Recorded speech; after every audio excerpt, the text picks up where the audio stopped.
মঞ্চ, টেলিভিশন ও চলচ্চিত্র অভিনয় শিল্পী রুনা খানের বাবা ইন্তেকাল করেছেন। ইন্না লিল্লাহি ওয়া ইন্না ইলাইহি রাজিউন।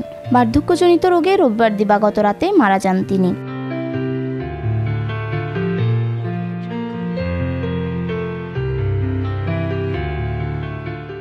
সোমবার সকালে আবেগঘন এক ফেসবুক পোস্টে বাবার মৃত্যুর খবর নিশ্চিত করেছেন রুনা খান। তিনি ওই পোস্টে লিখেছেন, আমার আব্বু চলে গেলেন, তার আত্মার শান্তি কামনা করছি।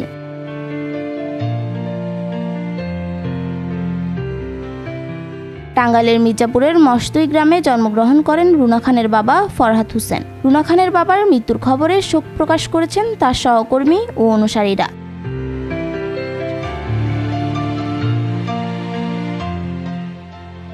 জানা গেছে, নিজ গ্রামে পারিবারিক কবরস্থানে তার দাফন অনুষ্ঠিত হবে।